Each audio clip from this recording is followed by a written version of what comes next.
Hello and welcome to Just One Thing for Parents. I'm Bettina Honan. Today we dive into the world of executive function coaching with Belinda Edington. Belinda runs Mindspark, which is a social enterprise that I actually started up years ago, but Belinda now runs it, and she's doing an extremely good job of really increasing people's awareness of and training people in this executive function coaching approach.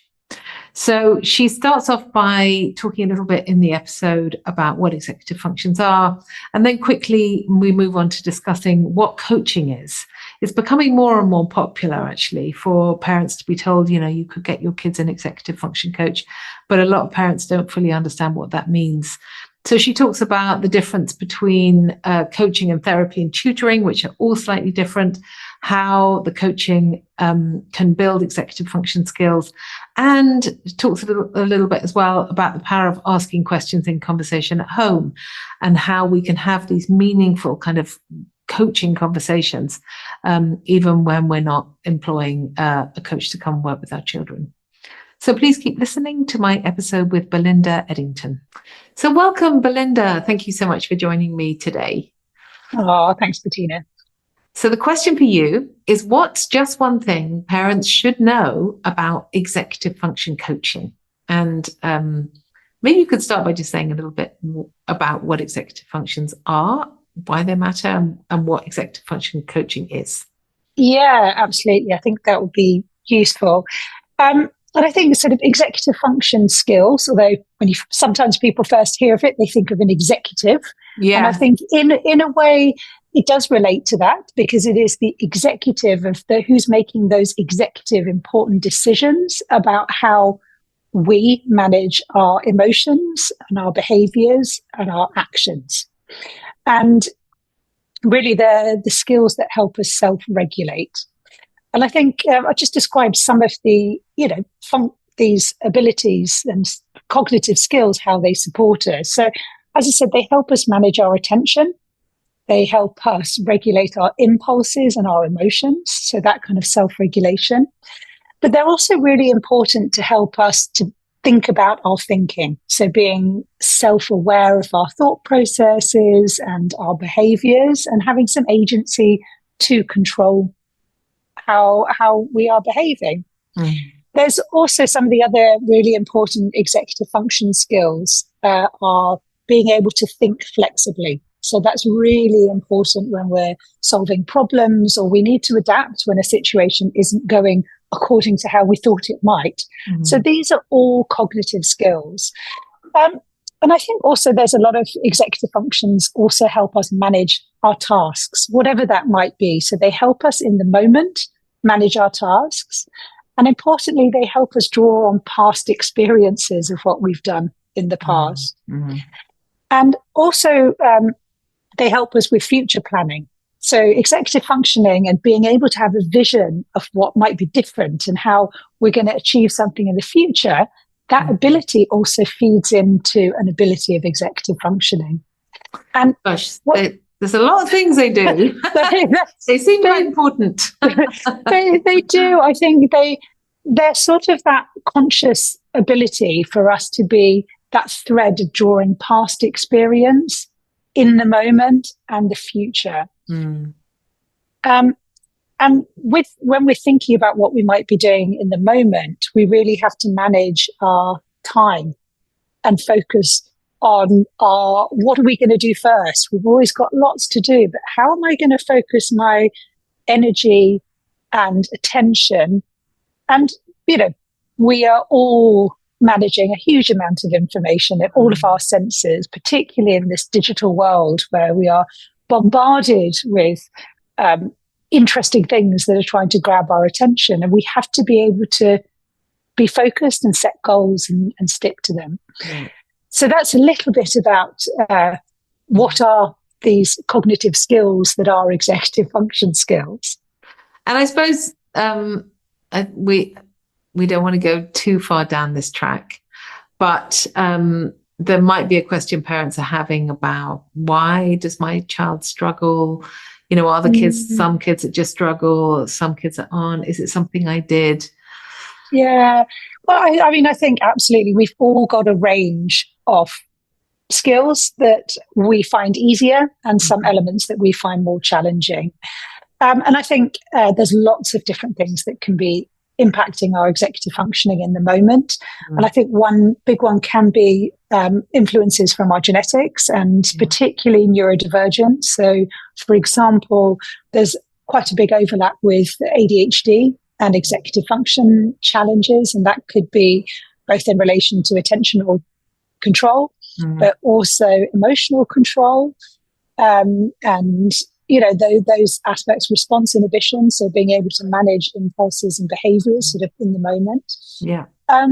But other challenges, say relating to dyslexia, challenges with working memory or time management. So it could be neurodivergent, but also there's a lot of research showing how life experiences, particularly if a child suffers adverse childhood experiences as they're growing up, or grows, or in those early development stages suffers racial discrimination or poverty. And also relationships are really important. So the relationships through their growing up period, child development, but also in the moment, do they feel safe and comfortable? Because we have more access to our executive functioning when we have that psychological safety and we're comfortable. Yeah.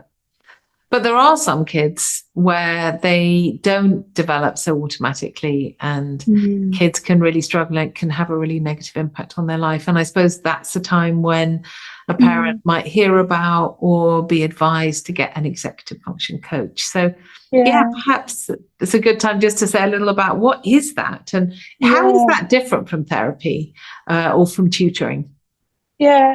So I think, our executive functions develop through childhood naturally, as we interact with our environment and caregivers and our peers. And you're absolutely right. Some children develop these naturally, but some do need explicit help. And I think that's very much where a role of a coach can be supporting, a child to understand. So that's self-awareness, and we talk about metacognition, which is thinking about thinking, and then supporting them through understanding what are their strengths and challenges, but then supporting them to put strategies. If they've noticed that something is challenging, be that on the emotional regulation or flexibility, but also time management or planning and prioritizing, to really support them to identify what the challenges are, set realistic goals moving forward, and then really think about either that could be environmental modifications or actual strategies that could help them.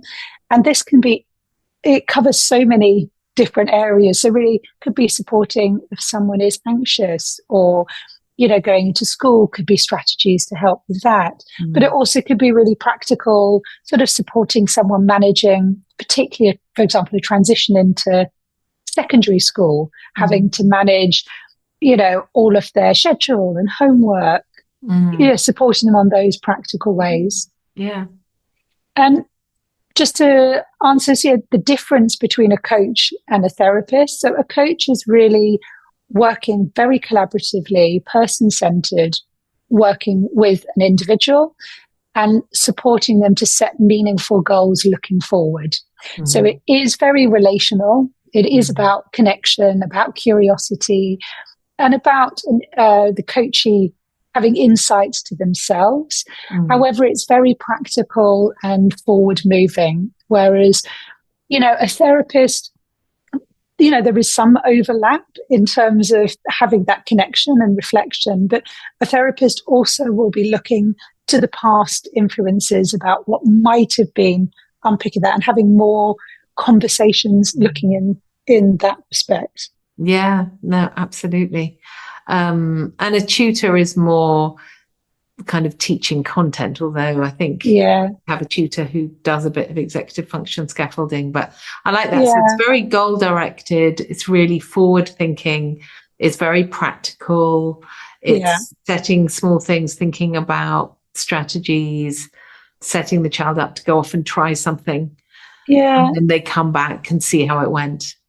Yeah. And I think there's also in the executive function coaching model we have at Mindspark, it's also really bringing in psychoeducation and understanding the brain and bringing in concepts of neuroplasticity, that our brain isn't fixed, that actually by setting goals and trying things differently, you are rewiring your brain to have positive habits. And I think that can be really empowering as you work with a coach, to know that those changes are possible. Yeah. And also, we find by using the executive function language, it kind of removes some of the sometimes negative blame or shame. It's not that I'm useless or I can't get, I'm always procrastinating, or I'm, actually is almost like, it's a skill that I can develop. Yeah. I need to work on my task initiation, and it helps the motivation as well to do things differently. And the kind of self-confidence. I always think it's a bit like giving kids a bit of information about what's going on inside this brain of theirs. Like, there are these skills. And, I think when you shouted out earlier on, it's not because you were a bad kid or you're disrespectful or naughty or all of those negative things. I just think your frontal lobe didn't catch that word quickly enough. It's a much more positive reframe, isn't it? Yeah, absolutely. Yeah. And then it gives them the key for, I could do that differently, and let's think of a strategy to help. I think it's such a positive approach. So who's it for? Who might coaching be appropriate for? Yeah, so coaching is actually applicable to lots of situations, both in terms of ages and situations. At Mindspark, we work a lot with schools and educators, but also, as you mentioned, tutors or coaches who may perhaps already be a life coach or an ADHD coach, and they integrate executive function coaching within, say, as you were saying, within a tutor. So you can also be supporting their executive functioning as well. And in terms of who benefits from the coaching, it's really children. Quite often it's sort of particularly those smart but scattered children. Yeah. And I think we both obviously have big shared admiration for Peg Dawson, who's written the books on the Smart but Scattered series. Yeah.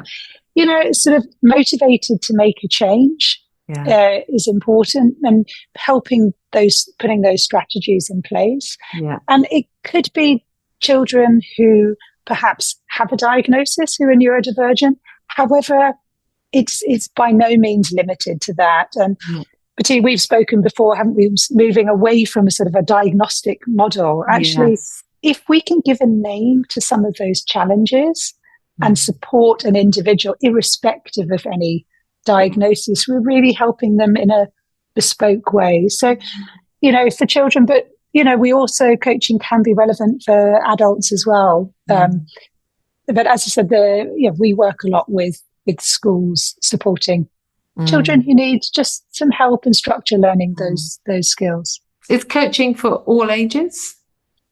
It's different. I think it works very well sort of through up until sort of in middle of primary school. You can really start building that coaching all the way through the adolescent ages. However, we have working with some schools where they are having coaching conversations. It's very different with younger students. It is more activity based, but you can be bringing in activities and strategies about emotional regulation or, things, but it's adaptable, different types of coaching for different ages. Yeah. And where does it happen? And how often? Like, is it like therapy, go to them once a week in their rooms, or how does it work?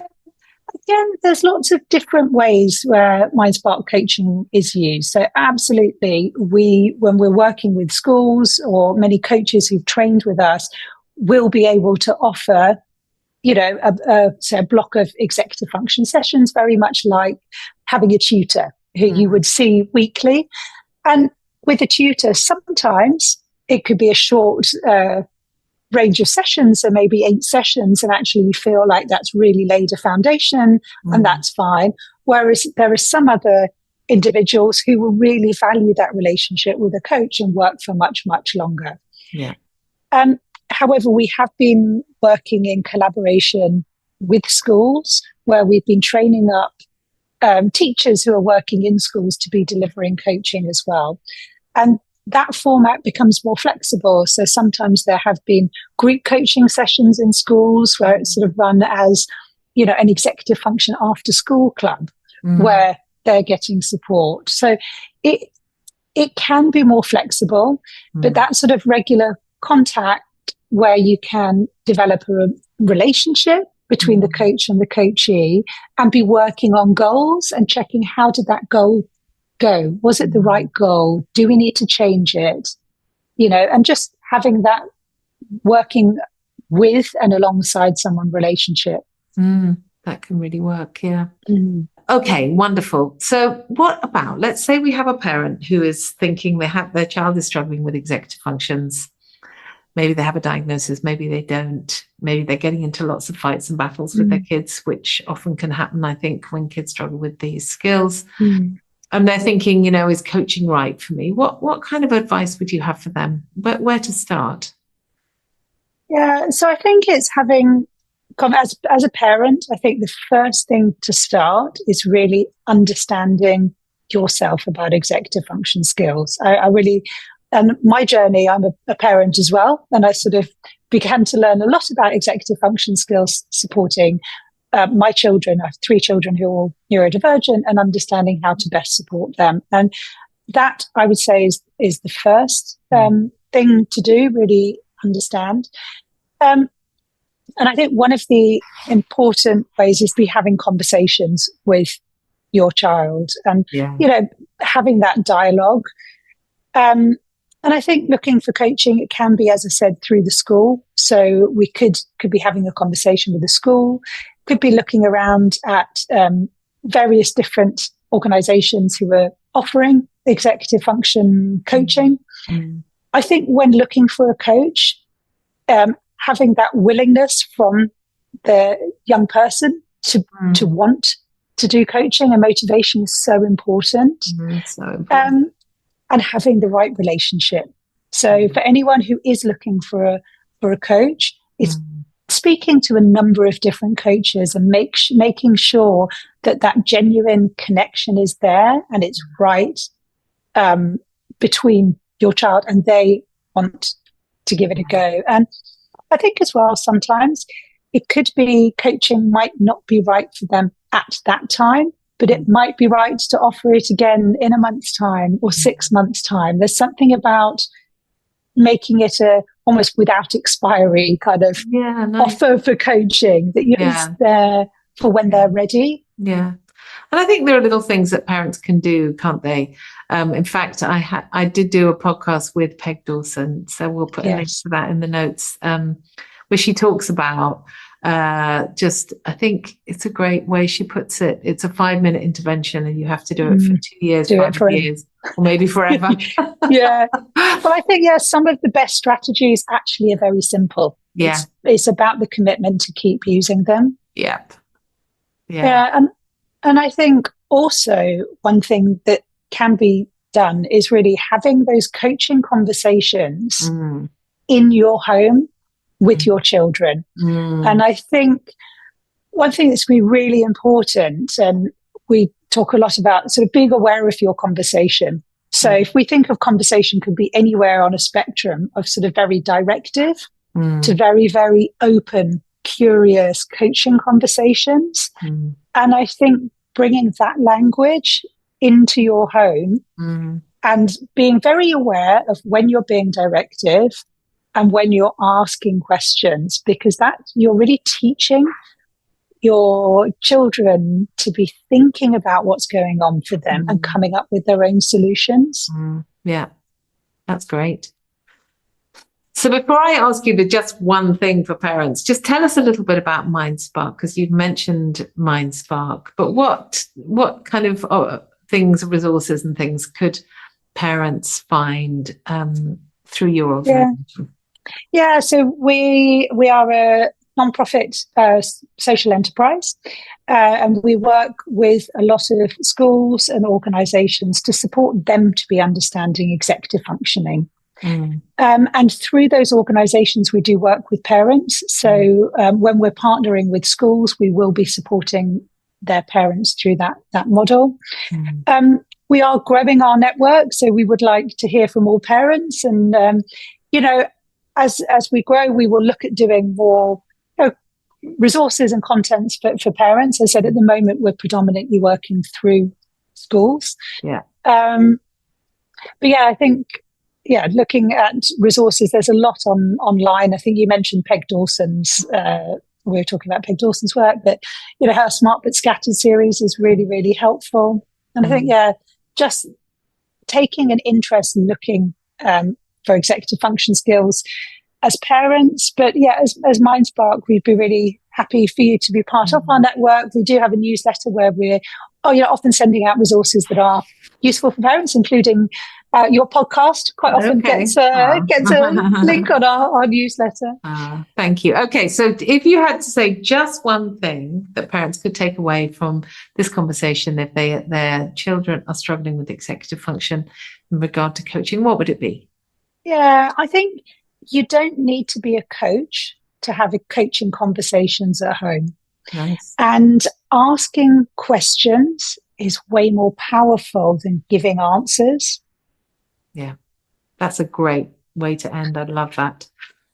Wow. Belinda, thank you so much for coming on today and all of that helpful information. That's going to be so great for parents who are struggling in this area.